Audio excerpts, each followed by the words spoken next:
당신은 혹시 신들의 세계가 우리가 생각하는 것보다 훨씬 더 복잡하고 체계적으로 구성되어 있다는 사실을 알고 계셨나요? 고대 그리스와 로마의 신화 체계는 단순한 이야기가 아니라 마치 거대한 기업의 조직도처럼 정교하게 설계된 권력 구조를 보여줍니다. 오늘 우리는 이 신비로운 신들의 왕국이 어떻게 세 번의 혁명을 통해 완전히 재편되었는지 그 숨겨진 진실을 알아보겠습니다. 이 이야기는 현재 우리가 잘 알고 있는 올림포스 12신에서 시작해서 시간을 거슬러 올라가며 그들이 어떻게 권력을 쟁취했는지 추적해 보도록 하겠습니다.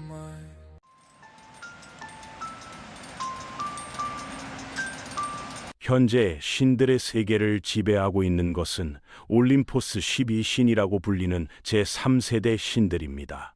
이들은 우리에게 가장 친숙한 존재들이죠. 하늘과 번개를 다스리는 제우스, 바다의 절대 권력자 포세이돈, 죽음의 세계를 관장하는 하데스. 이 3형제로서 각각의 영역을 분할 통치하고 있습니다. 제우스는 자신의 여동생인 헤라와 결혼하여 신들의 왕과 여왕 자리에 올랐습니다. 헤라는 결혼과 가정의 수호신이 되었고 나머지 형제자매들도 각자의 전문 분야를 맡게 되었어요. 데메테르는 농업과 곡물의 여신으로, 헤스티아는 화로와 가정의 평화를 지키는 여신으로 자리 잡았습니다.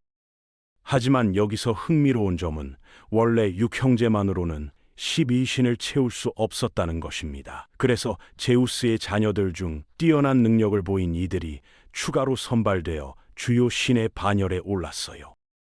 지혜의 여신 아테나는 제우스가 바다의 여신 메티스와의 사이에서 낳은 딸로 그녀의 이름을 딴 아테네라는 도시가 생겨날 정도로 강력한 영향력을 행사했습니다.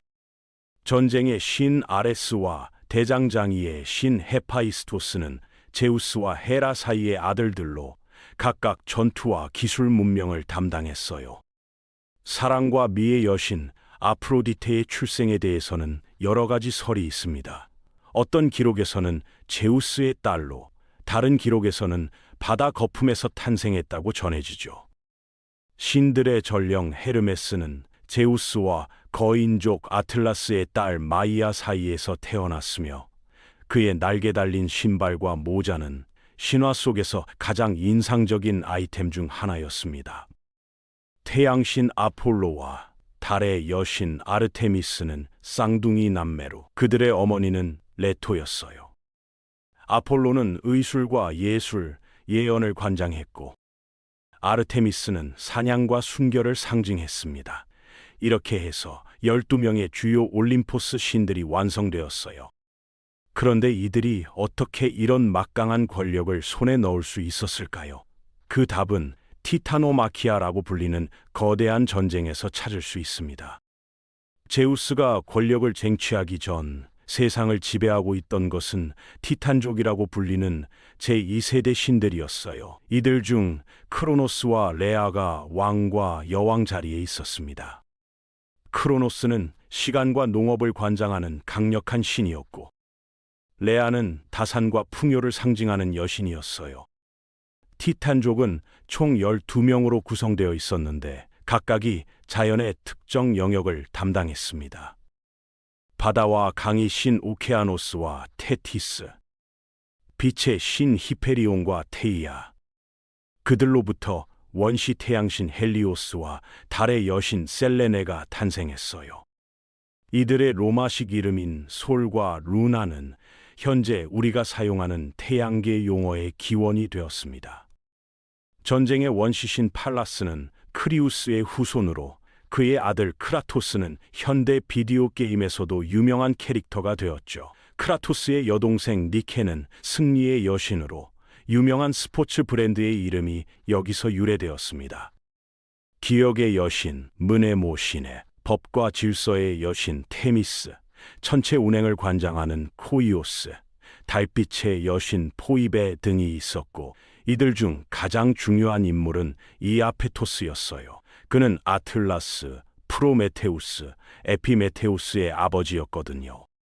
프로메테우스는 인류를 창조하고 불을 선사한 신으로, 에피메테우스는 최초의 여성 판도라와 결혼한 신으로 기록되어 있습니다. 아틀라스는 어깨에 하늘을 떠받치고 있는 거인으로 묘사되며 그의 이름을 딴 아틀라스 산맥과 대서양이 현재까지 전해지고 있어요.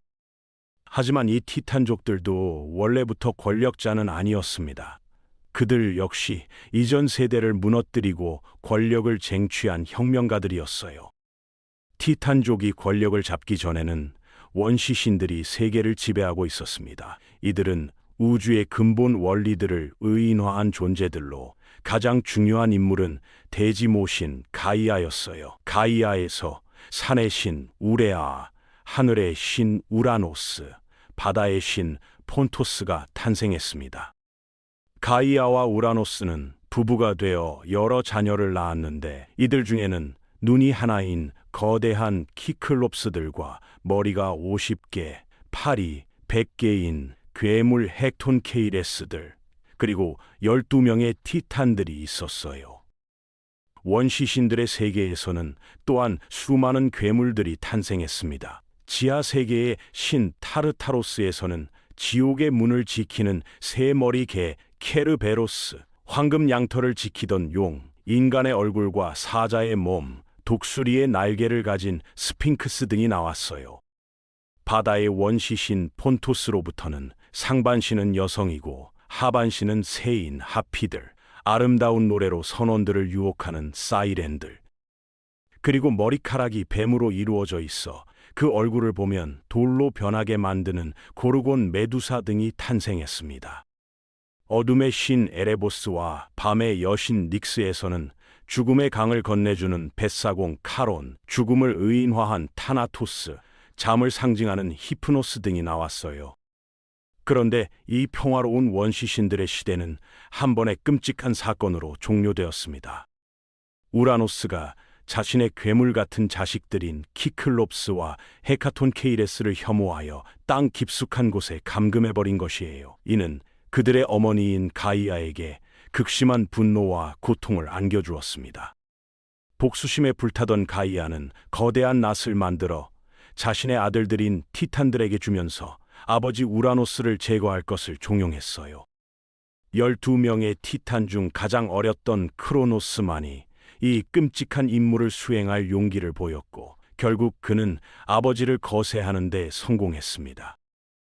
우라노스의 피에서는 복수의 여신들인 에리니에스, 여러 거인들, 물풀의 나무 요정들이 탄생했고 일부 기록에 따르면 바다 거품에서 아프로디테도 함께 태어났다고 해요. 공포에 사로잡힌 크로노스는 극단적인 해결책을 선택했어요. 자신의 아이들이 태어나는 즉시 삼켜버리기로 한 것입니다. 헤스티아, 데메테르, 헤라, 하데스, 포세이돈이 차례로 태어나자마자 아버지의 뱃속으로 들어갔습니다. 하지만 6번째 아이 제우스가 태어났을 때 레아는 더 이상 참을 수 없었어요. 그녀는 교묘한 속임수를 사용했습니다. 아기 대신 돌을 천으로 감싸서 크로노스에게 주었고 크로노스는 그것이 제우스라고 생각하고 삼켜버렸어요. 진짜 제우스는 안전한 곳에 숨겨져 성장할 수 있었습니다. 성인이 된 제우스는 예언대로 아버지에게 전쟁을 선포했어요. 이것이 바로 티타노마키아, 즉 티탄족과의 전쟁이었습니다. 제우스는 먼저 크로노스의 뱃속에서 형제 자매들을 구출했고 그 다음 할아버지와 아버지가 감금했던 키클롭스와 헤카톤케이레스를 해방시켰습니다. 감사한 키클롭스들은 제우스에게 번개를, 포세이돈에게 삼지창을, 하데스에게 투명 모자를 만들어 주었어요. 헤카톤케이레스들은 강력한 전사가 되어 제우스의 편에서 싸웠습니다. 이 전쟁에서 승리한 제우스는 티탄들을 타르타로스에 감금하고 헤카톤케이레스를 그들의 간수로 임명했어요. 이렇게 해서 제3차 신들의 혁명이 완료되었고 현재 우리가 알고 있는 올림포스 체제가 확립되었습니다. 제우스의 후손들도 주목할 만해요. 그는 신들과 인간 여성들 사이에서 수많은 자녀를 낳았는데 이들 중 상당수가 중요한 역할을 담당했습니다. 데메테르와의 사이에서 태어난 페르세포네는 하데스에게 납치되어 지하 세계의 여왕이 되었고, 이 사건은 계절의 변화를 설명하는 중요한 신화가 되었어요. 기억의 여신 무네모시네와의 사이에서는 9명의 뮤즈가 탄생했습니다. 이들은 각각 서사시, 서정시, 비극, 희극, 춤, 역사, 음악, 천문학, 웅변수를 관장하며 인간의 예술 활동에 영감을 주었어요. 인간 여성들과의 사이에서는 영웅들이 태어났습니다. 가장 유명한 헤라클레스는 12가지 과업을 수행한 그리스 최고의 영웅이었고, 페르세우스는 메두사를 처치한 용사로 기록되어 있어요. 현대 소설 퍼시 잭슨 시리즈의 주인공도 이 페르세우스에서 이름을 따온 거죠. 와인과 축제의 신 디오니소스는 제우스와 인간 여성 세멜레 사이에서 태어났는데, 때로는 헤스티아 대신 12 올림포스 신에 포함되기도 해요. 그는 그리스 종교에서 매우 중요한 위치를 차지했으며, 그를 중심으로 한 축제는 후에 연극의 기원이 되었습니다. 아레스와 아프로디테 사이에서는 사랑의 신 에로스가 태어났어요.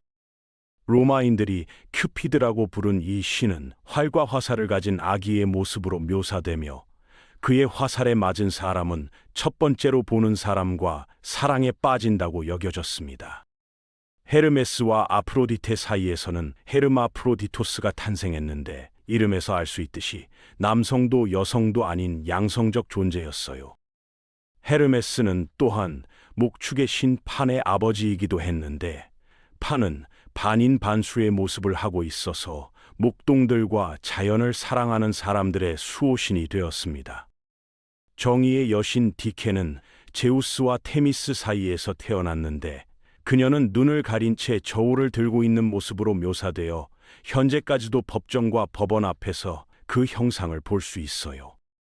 이러한 복잡한 가계도를 통해 우리는 그리스 로마 신화가 단순한 상상의 산물이 아니라 고대인들의 세계관과 가치관이 집약된 정교한 체계임을 알 수 있습니다. 각 신들의 관계와 역할은 당시 사회의 권력 구조, 가족 관계, 자연 현상에 대한 이해를 반영하고 있어요. 특히 3차례에 걸친 권력 교체 과정은 구세대와 신세대 간의 갈등, 기존 질서에 대한 도전과 변화의 필연성을 보여줍니다. 각 세대의 지배자들이 이전 세대의 실수를 반복하면서도 결국 새로운 세력에 의해 교체되는 과정은 권력의 순환과 역사의 발전 법칙을 상징적으로 나타내고 있어요. 또한 그리스 신들의 로마식 이름 변화는 문화의 전파와 융합 과정을 보여줍니다.